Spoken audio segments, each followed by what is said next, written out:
Good morning. I'd like to call the Safety Committee meeting to order. Before I start, I just want to say that we've had a problem with the audio overnight. I just want everybody to understand as we talk, if we can talk much closer to the microphones as normal, and you're going to hear some feedback like the old Yankee Stadium in here, so I apologize for that. With that, we start the open and the public comment period. I understand we have 4 people who have signed up. Yes, sir, that's correct. Our first speaker is Murray Bowden, to be followed by Carol Zaftre.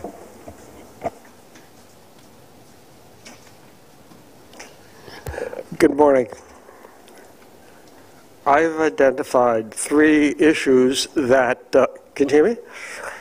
I've identified 3 issues that need to be addressed in a different way because they've gone by without correction for too many years. One is the Red Box Railroad crossing at Metro North in Mount Kisco. It is based on erroneous information. The second is the yellow line at the Whitestone Bridge, also based on erroneous information. The third is the Real close to the mic, please, Murray. Real close. We're just having trouble hearing you. Actually, I could hear it in my ear, and so maybe you've got to use one of these too. The third is the crossing lights at East Hampton, where you have red lights and red flashing lights.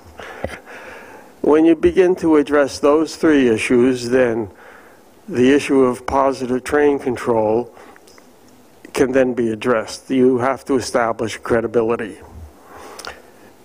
And right now, the process of establishing that credibility is ongoing. I recognize the changes happening here. They're positive, and I am incredibly encouraged that the MTA is moving forward as well as it is. There are glitches. The glitches are being addressed.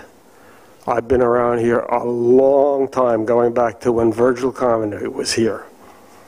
And I see changes now that other people don't see. The MTA is changing in the most positive way, and not enough people know it. I go to a lot of meetings in a lot of organizations, and I have information that many of you don't have. I see progress that's not obvious, but is structural. And I just want people to know that the MTA is moving forward in a very positive way. Thank you. Our next speaker is Carol Zaftre, to be followed by Patrick O'Neill. Okay. Good morning. My name is Carol Raftree, and I come before you as a representative of Build Up NYC. We're an alliance of more than 200,000 working men and women in the construction and building services, and we advocate for safe, responsible development that strengthens communities. I come before you today to bring attention to the construction of a 67-story building at 2315 44th Drive in Long Island City that got underway in December 2017. We are very concerned about the Court Square City View Tower because of its developer, Mr. Chris Zhu, has never built a project of this size, and the general contractor he hired to build it for him, New Line Structures and Development, does not participate in a state-approved apprentice program and has led projects where accidents, construction violations, and litigations have occurred. The tower, as you can see, I have a picture that can be brought up. It's right there.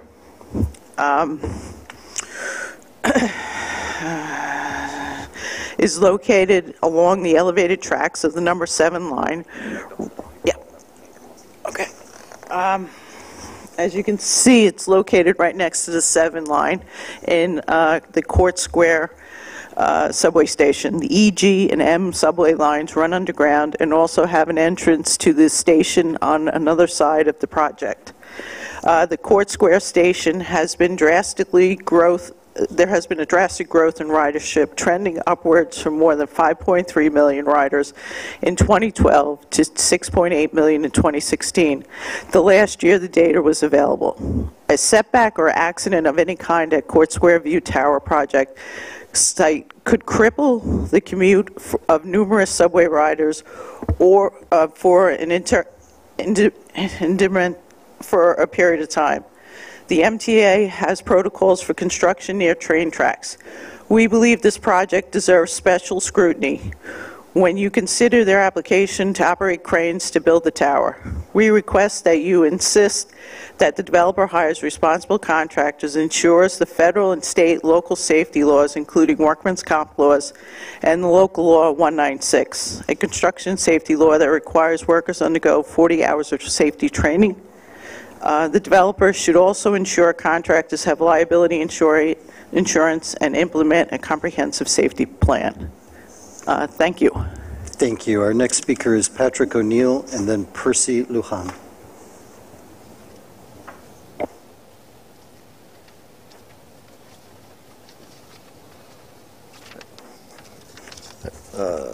Good morning. My name is Patrick O'Neill, and I'm a tile setter within the building trades. I'm also a regular rider on the 7 line. I both work and socialize in Long Island City frequently, and the 7 train is what gets me there where I need to go. You could perhaps understand why I'm concerned about the construction of a 67-story tower along the elevated track. Already the commute along the line is quite an experience, especially at rush hour, when train after train would go by before you're able to squeeze onto any of the cars. It's important that the contractor doing the work at the site is responsible for his employers and they follow the federal, state, and local safety laws like OSHA and local law 196, a construction safety law that requires that workers undergo at least 40 hours of safety training. When I started working as a tile setter 13 years ago, I was as green as I could be. I had opportunities to work on some amazing buildings within the city, the Plaza Hotel, Bank of America, Madison Square Garden, Freedom Tower, the Verizon Building, many places I otherwise would never have stepped foot into if it wasn't for my job. I've witnessed countless million-dollar views throughout the city, and I've experienced cultures from all around the world. Good training provided by responsible employers is the reason why I have been able to do those jobs and why I'm here today. My employers have insisted that not only I work safe, but that my coworkers at my jobs do so the same. It is more important to make sure that the people who work on this tower have the experience, the track record, and the ability to put a tower like this along one of the most crucial transportation corridors in New York City. This is not only for the protection of the people who work at the job site, but for the protection of the public as well. And thank you for your time. Thank you. Our final speaker, Percy Lujan.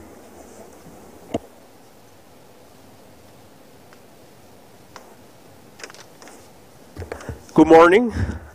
My name is Percy Lujan. I'm a resident from Queens, and I'm also a frequent rider of the number 7 train.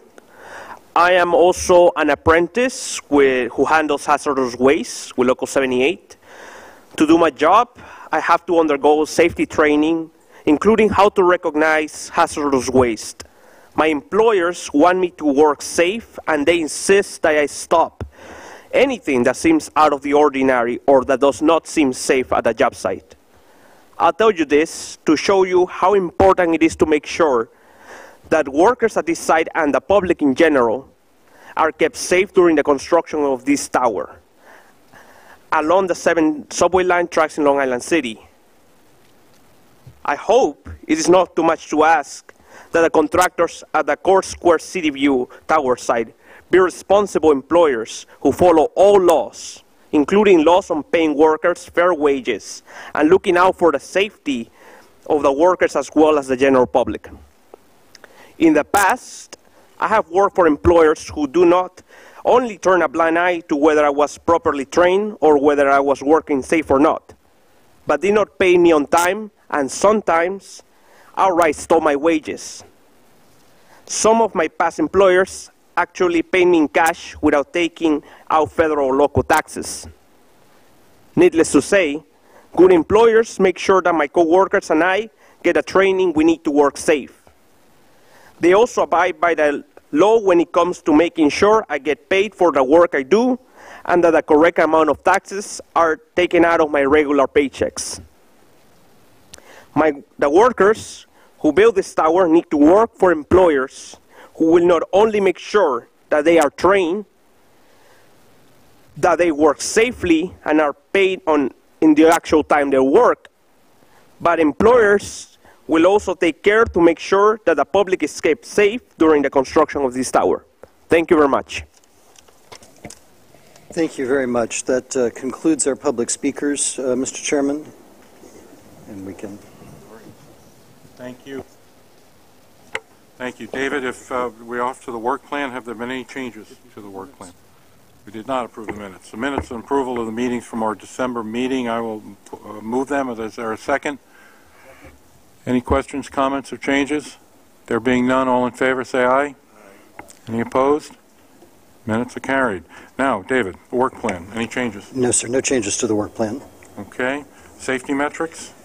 So we're off to safety metrics and maybe a few comments from some of the safety leads, but I'd give the safety committee members an opportunity. If there are any questions on metrics that were in the book, we could entertain those now, or we can move on to a couple of other topics.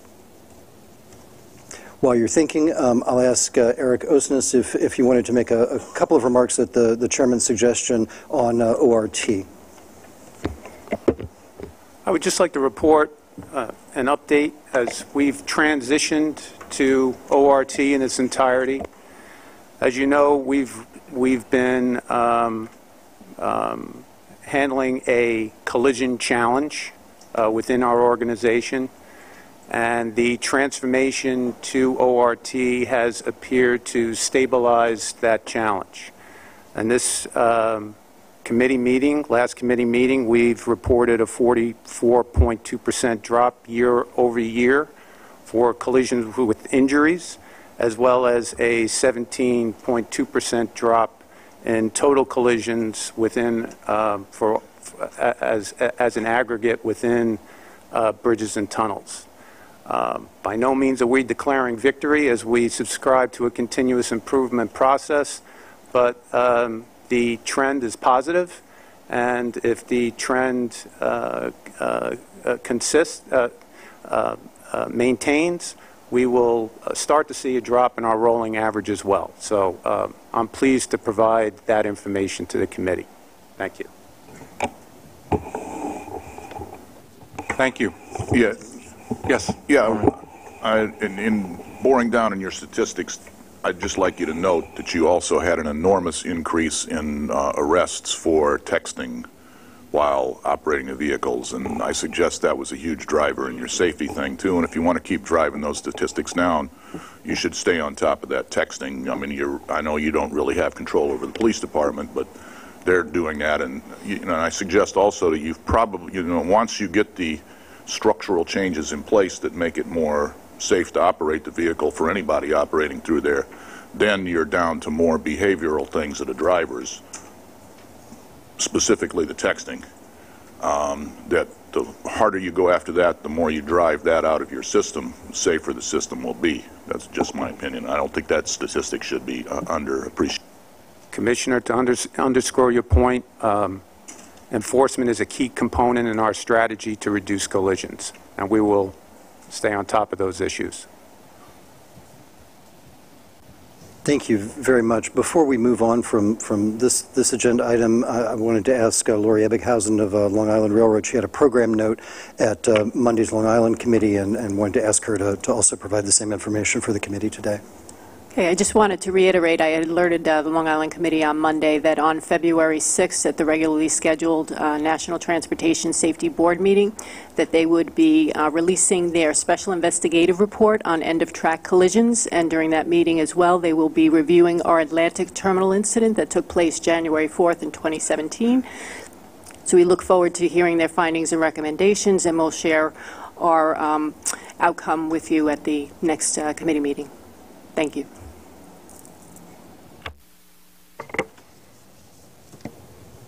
Thank you. Now, David, the safety assurance, job safety briefings, Carol?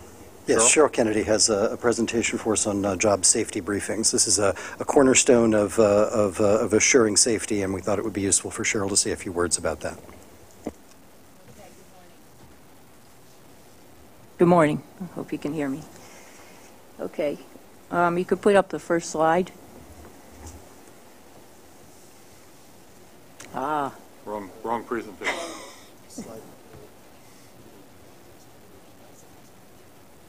Here's a beautiful picture. You'll get to see it again. Okay, you can move to the first one. What, this guy failed the AV club in high school?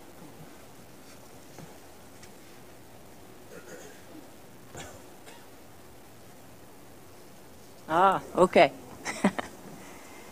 With all of the capital construction and subway action plan work going on in our system, we've increased our focus on the pre-job safety briefings to ensure that they are effective. The pre-job safety briefings specific to the job task are required for all construction and maintenance work. These briefings are given by supervision or designated contractor representatives, and they should be interactive. They should be able to ask questions, answer questions. They shouldn't just be standing there listening to someone lecture them. They provide information to workers about hazards and protection in place to maximize safety. Some of the items that are covered are flagging arrangements, including the limits and clear-up spaces, job scope, employee responsibilities and assignments, safe operation of tools and equipment, protective equipment, and emergency procedures. Next slide. As part of our increased focus, we've emphasized the importance of safety briefings through an agency-wide letter from the President describing their importance, clearly promoting and outlining expectations in our Safety Times newsletter and our Safety Talk posters. Some examples are here shown on the slide. Bulletins were also issued by Subways and Capital Program Management, which include a list of items to cover so nothing is missed during the briefings. Discussions with our workforce in the field, and System Safety is also working with Subways to develop a video showing an effective job safety briefing, and we can use that for training and reinforcement.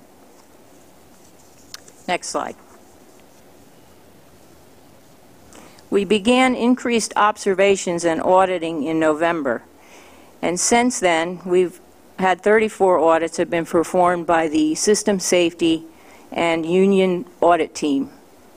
Reports of the findings are sent to the President, Senior Vice President of Subways, and also Capital Program Management. Overall, these efforts address three pillars of the safety management system framework. The conduct and structure of the job safety briefings addresses safety risk management. Auditing and observations addresses safety assurance.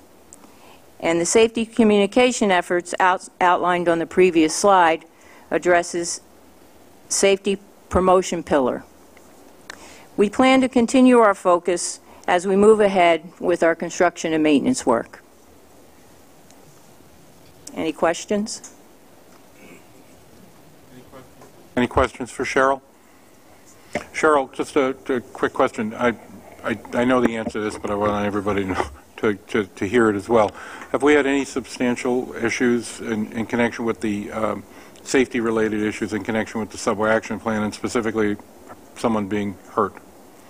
One thing that we did identify is some sort of miscoordination with the job safety briefings. We wanted to make sure that we had them coordinated because we have some of our own staff also working with the contractor staff. So that's one of the reasons why we put this effort into place. We always did audit the job safety briefings during our normal audits that we're tracking, the joint track safety audits. But right now we're actually watching them perform them, and they're much more coordinated. And to my knowledge, there's been no one hurt substantially. A cut maybe here or there, but there's minor, but no injuries at all. No, it's going along well. Okay, great. Mr. Chairman, there was actually some news that began to be shared a little bit this morning that I'd like to pass along. Cheryl has authorized me to note this, and it caused more than one moist eye just before the meeting started. Cheryl has announced her retirement after 35 and a half years at New York City Transit. She'll be with us for another Transit Committee meeting next month, but will be retiring at the end of February. Congratulations. 35 and a half years? 35 and a half years. Cheryl started when she was 15. So I'm going to take this opportunity because Cheryl and I have had the good fortune of working together for really the entirety of my own career when I started in January of 1987. And so we hear a lot about what happens at the tip of the iceberg, but not a lot about what happens below the waterline. And I will say that Cheryl has shown tremendous leadership and grace under very trying circumstances. As you know, this has been a hard environment in which to lead a system safety department. We have given her, I think, all of the right support to be able to do that, but if there weren't the brains at the top, we wouldn't have the success that we all benefit from. And so I just wanted to offer my own personal accolades and congratulations to Cheryl for a career well spent, my girl.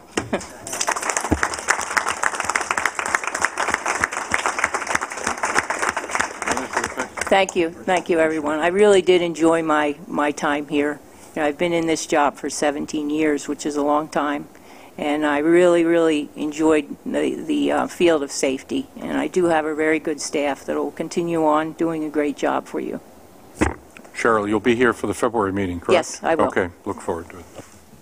Thank you.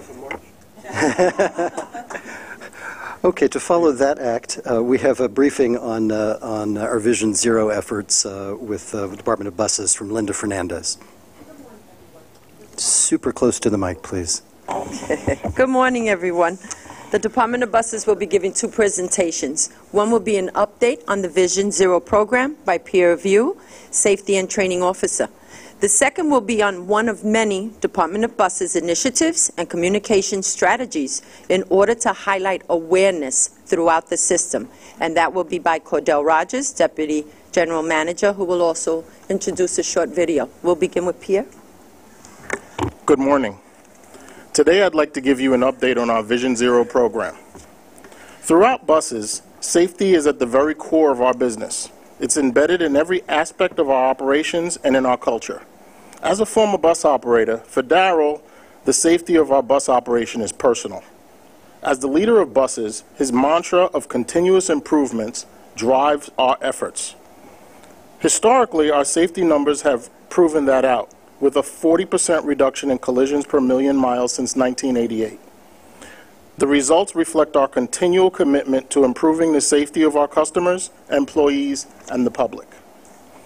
When the city's Vision Zero action plan was implemented in 2014, it aligned directly with our safety strategy and the actions we had taken over the past several years.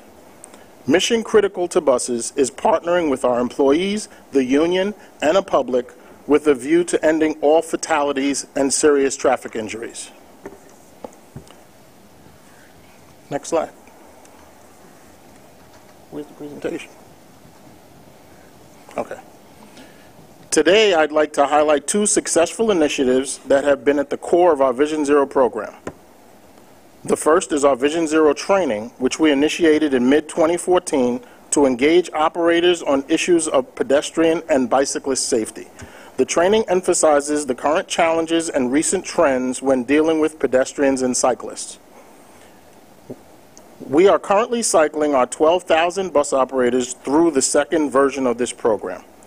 This program has proven to be effective with particular impact via the use of videos of actual accidents and near misses, and sparks a healthy exchange of views of what can be done to prevent those accidents. The second initiative is an expansion of our undercover check ride program. A cornerstone of our original success had been the adoption of the National Safety Council standards for preventability and a focus on operators with poor driving records. In recent years, however, we realized that some of our significant accidents involved employees who did not fit the typical profile. So in order to address this challenge, we implemented two key steps. First, we have incorporated a number of leading indicators into our traditional profile to identify additional at-risk operators. And second, we expanded our undercover random check ride program to ensure our safety, engagement, and messaging reached a broader audience. In 2017, we conducted over 11,000 undercover rides. more than doubling the 4,500 we were performing in 2013. Our aim is to give the operators positive feedback at the end of the ride, which includes commendations and constructive criticism. The results have been significant, as I will now share. As you can see from the graph, our continuing efforts to evolve our safety strategies has prevented serious injury and saved lives. We have reduced the number of pedestrian incidents by 35% since 2013. The green line shows pedestrian accidents in our system, while the blue line shows the subset of pedestrian accidents that resulted in a response by the New York Police Department. As I mentioned, our efforts are very much in alignment with the Vision Zero Action Plan. Our partnership with the Vision Zero Task Force has been a really productive exchange of knowledge and ideas, and the collaboration continues to grow over time. It helps us get closer to our ultimate goal of zero pedestrian incidents. In April 2016, the MTA hosted a safety symposium which focused on operator visibility while enhancing pedestrian safety. The symposium was attended by safety professionals, vendors, and representatives from properties across the country. In his welcoming address, Chairman Prendergast highlighted the importance of mitigating hazards associated with left turns, since they represent a disproportionate percentage of serious and/or catastrophic pedestrian incidents. According to New York City DOT, left turns account for more than twice as many pedestrian and bicyclist fatalities as right turns, and over 3 times as many serious injuries and fatalities. This has been one area that we have strategically focused on and is highlighted in our Vision Zero training. As you can see from the chart, left turn collisions are down by 83% since 2013, a true culture change in the way our operators approach left turns throughout the city. We also continually work with DOT and have had exchanges on engineering solutions such as signalization and traffic flow, and implement those solutions where possible. One lesson we have learned is that in a dynamic city like New York, we need to quickly identify challenges and continually adapt our programs and strategies to reduce the number of pedestrian accidents.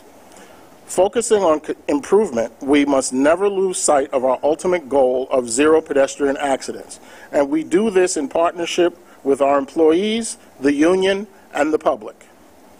We have shifted our focus from lagging indicators to leading indicators, and we aggressively promote the sharing of data with our operators for the purpose of improving the safety of our operations.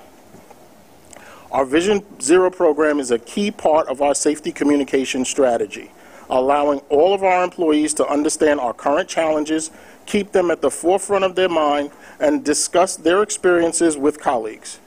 We are trying to leverage the success of that training by expanding communication through various other streams.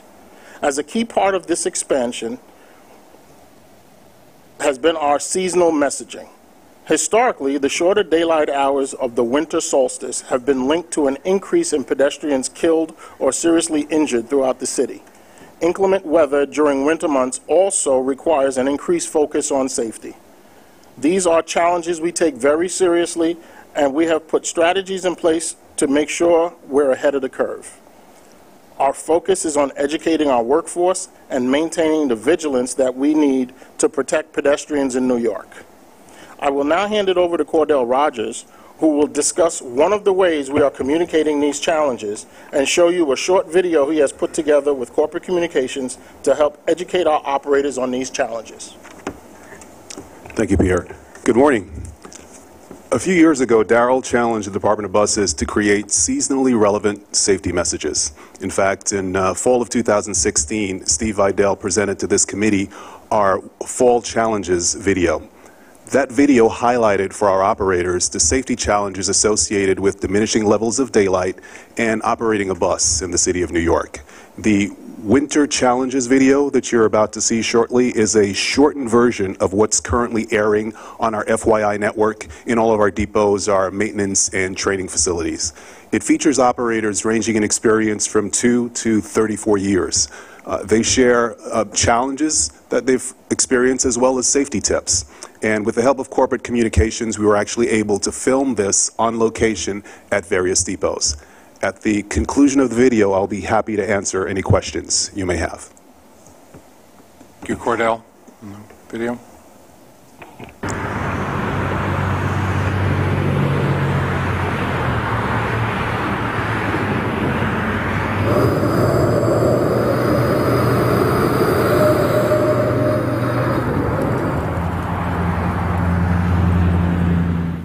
Wintry conditions like ice, sleet, snow, and freezing rain have the potential to create hazards of poor traction and limited visibility.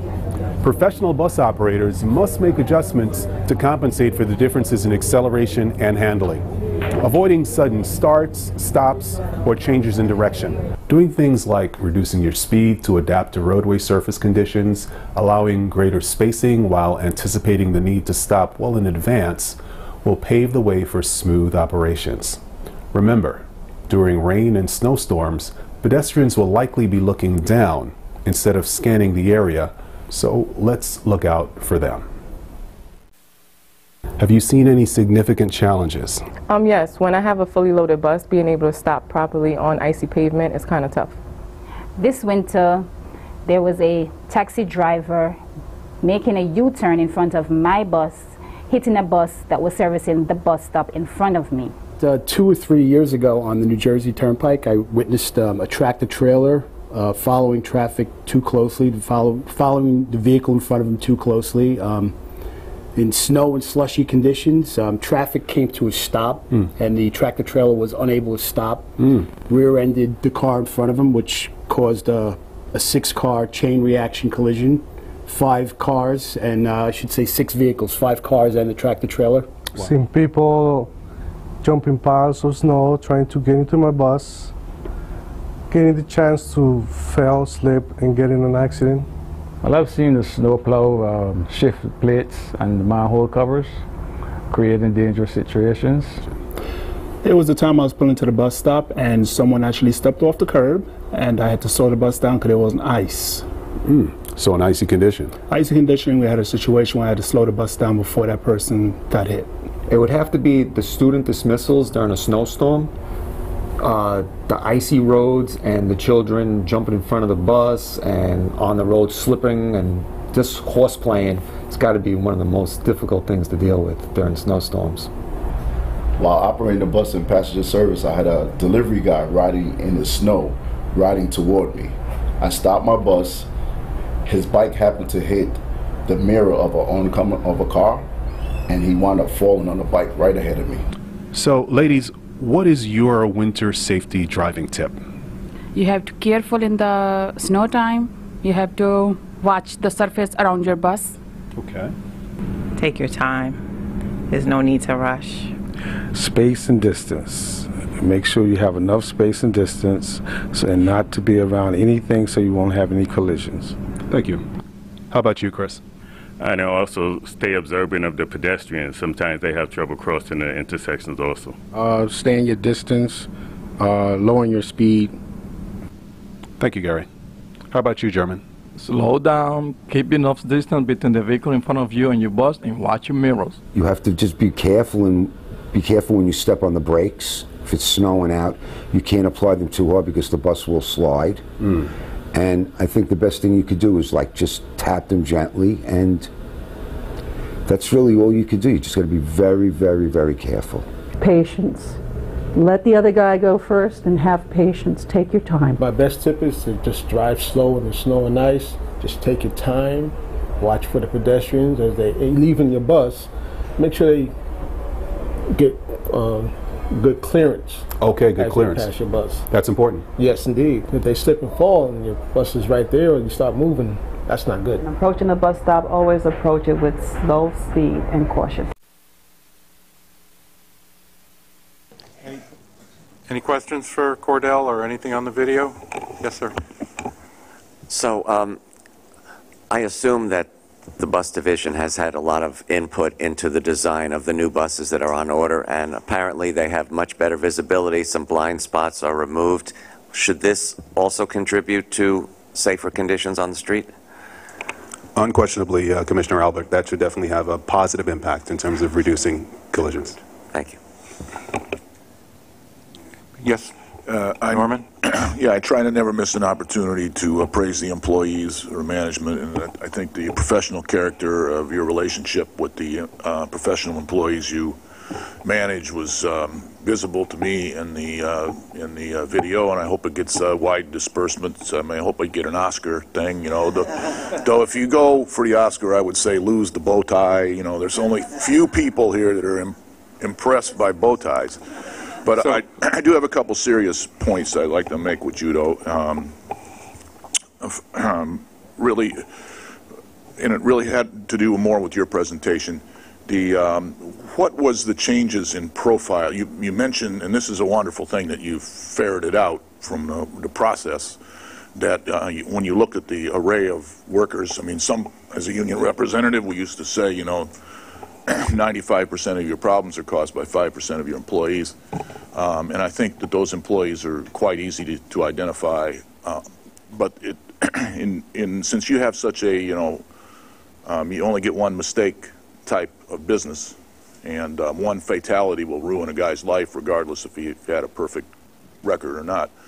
What characteristics did you find from the people who appeared to be, you know, who weren't obvious when you went in and you said you pulled out more a different sort of profile for people who would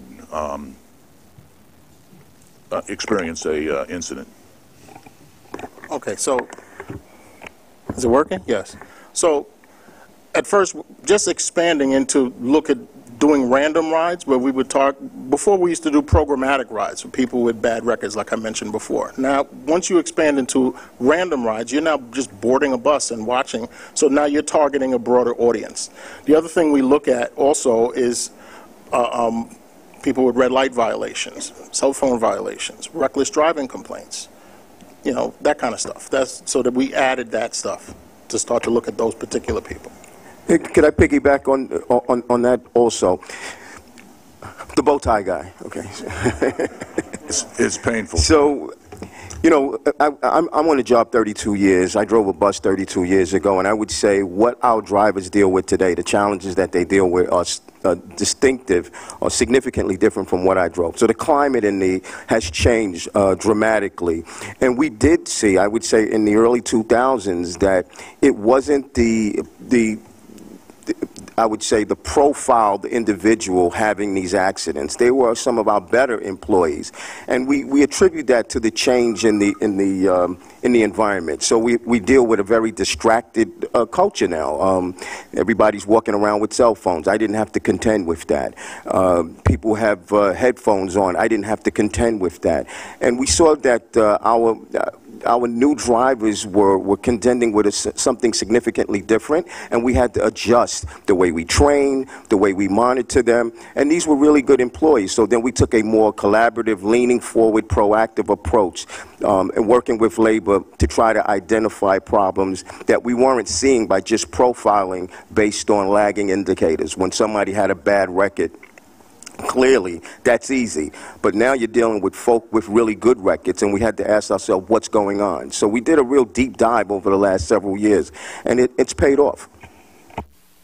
I did have another question for Cordell more, and it had to do with the inclement weather. And it's a personal bugaboo of mine is, you know, when it comes to snowstorm, everybody tells people stay out of your cars, take mass transit, but then they do everything possible so that people will get in their cars. And one of the things they do is they shovel the snow in front of the bus pads, which I find particularly aggravating as a bus user, because now not only you got to climb over a mountain of slippery ice to get to your bus, but most people are now waiting in the street. And so have you tried in any way to coordinate with the DS so that they make a special focus when they're clearing off the space for the people who are not supposed to be driving, so they also protect those bus pads? I mean, if you put up a bus shelter for inclement weather and then the DS piles snow in it, I don't see, I mean, it's not our fault, but I don't see a lot of coordination between the DS and anybody else. I know it's emergencies. Once you declare it's a snow emergency, we got to clear off the snow because everybody from Queens has got to drive into Manhattan. I don't. To me, it's a very destructive to our desire to get people on the mass transit, particularly for those, in all times, but particularly during inclement weather. And I wonder with a bus driver, now the bus driver's got to come up. There's really no space because the road has been narrowed by the snow, and now the riders, his customers, have to stand really in the track of the snow. And I don't know. Have you done anything with DS on that? Or? So in response to your question, Commissioner Brown, annually we meet with Department of Sanitation before the season starts, and we brainstorm with some of their top brass. It continues to be a challenge, no doubt about that. But in addition to that, what we do is we message to our operators. So to the extent that there is actually snow on the ground already and there are slippery conditions, from the bus command center, messaging goes out periodically every several minutes about not pulling into the bus stops, but rather to stay parallel to the bus stops and to stop the bus accordingly. And as you saw in the video, operators are cognizant of that. They're aware that with the constrained space, customers will have limited access to the vehicle, so they start slowing down before they would normally slow down on dry surfaces and make the bus available. But yes, it does continue to be a challenge. Yes, we do continue to work with Department of Sanitation, and we also have our own snow fighters out. We have, from every depot, we have multiple vehicles that go out and they spread salt, they clear snow. In addition to Department of Sanitation, we try to help ourselves in that regard. Beautiful. Are there any further questions? Well, let me add my comments to Commissioner Brown's comments. When the day comes when you're no longer with New York City Transit, you need to get a SAG card. You had great presentations. Absolutely great. And I think we might have found the new voice of New York City Transit, so congratulations. You can wear the bow tie with me anytime you want to. Thank you. That was actually item number 6 on the agenda. Yeah.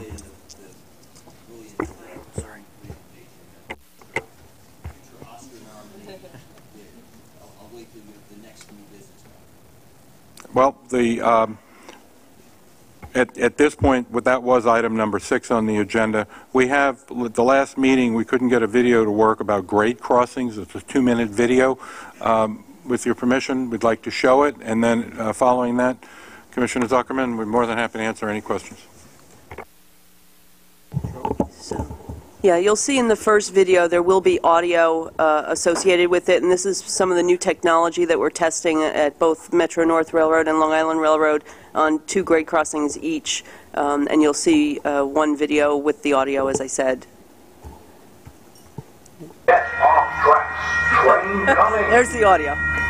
Yes, off tracks, train coming. Yes, off tracks, train. Yeah. So what you saw there really was the system itself is actually detecting the vehicle on the tracks within the grade crossing zone. As the train circuit picks up, there's a train approaching, obviously, the gates are coming down, the message changes. So it starts off with a message that says get off tracks, as you heard, with a visible sign, the blank out sign here. And as that message escalates, when a train approaches and the gates come down, it changes to get off tracks, train coming. Is that related to the weight on the sidewalk? Because if a person was walking across, would it register that? So part of the test is 2 different detection technologies. This is radar-based, and this is on the Metro North territory at the 2 crossings. On the Long Island, we're using loop detection. So the loop detection does detect differently, and it would not pick up a person walking. The radar will pick up a person walking in the area and will activate. But there are pros and cons of each, and we're working through some of the issues. Radar in particular is a little bit more sensitive to weather conditions, so we've actually got the manufacturer coming in next week to work out some of the bugs on that, and then part of the test will be to evaluate the best detection technology, if there is a best. And then the next video actually shows the system. This is the Long Island. There is no audio, but you'll see that black minivan is stopped in the grade crossing zone. the system activates. It's flashing now saying get off tracks, and the vehicle is reacting and moving off the grade crossing. In the previous slide with the radar detection, is that only for the predominant direction of travel of that lane? If there was a vehicle in the wrong lane trying to cross, would it register that? It will, but it's based on time associated as well. So if the vehicle is actually crossing the tracks, regardless of the direction of traffic, and it won't regardless activate. of what lane it's in? Regardless of the lane, it will not activate. If it's there for about 5 seconds, it will activate. And we're playing with that timing as well, because longer vehicles take longer to cross at slower speeds. So we're looking at all of that as part of the test. Yeah, I have a question in regards to this, and it's probably something I should have asked at the Metro North meeting or the Long Island meeting or the finance meeting, and it's enough work just keeping the place safe. So, you know, I'm not trying to put any extra pressure on you, but who paid for this? I mean, did DOT participate in this, or is this something that we shouldered the expense of entirely? You guys know? Did Joe? You know, Joe? Yeah, it's a combination. Predominantly, we paid for the technology. It's certainly a collaborative effort, so there are costs associated with DOT, depending on the roadway, pavement markings, things like that. It's not just the technology. It's a really more holistic approach, looking at ways we can improve the overall appearance of the grade crossings. So as you saw, actually, and we pointed out last month, there are tubular delineators that provide more of a lane identification, so that a vehicle can't make a right turn or a left turn onto the tracks. That's one of the issues that we've all seen. People are responding to GPS and they're turning on. So one of the things to do that is lane striping and tubular delineators, those white poles in the road to keep people from turning, better signage. So those are all things borne by either the local municipality, based on the roadway authority who's responsible for the actual road, or state DOT. And then the technologies, we've utilized our funds, and we've had a consultant working with us to coordinate all of the efforts. Any more questions for Ann? Not. Commissioner Zuckerman, you had a question.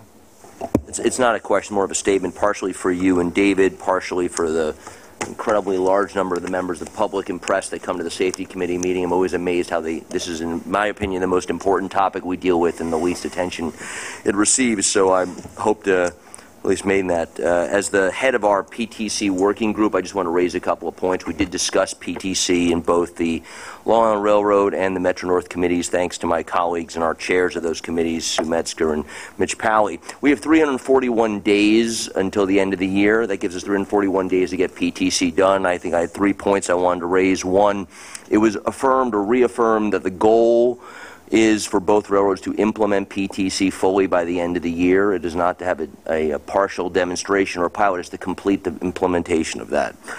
We discussed two other pieces which I think are worth raising. One on metrics, that we thought that there was value in finding a way to find some commonality between the Long Island Railroad and the Metro North metrics. If you read the two books, you'd think one was written in Spanish and one was written in Cyrillic. They are unrelated in their nomenclature and their topics and their organization. So some commonality on this topic, given the short duration we have to adjust that, and the laymen that sit on this side of the table that would benefit by some commonality, we much appreciate. Secondly, on transparency, there was an agreement, or at least a discussion and a support of, like the Subway Action Plan, creating a way for the public and the press to, through some sort of dashboard, simply understand where we are related to the schedule and our progress against each of the four major pieces of PTC.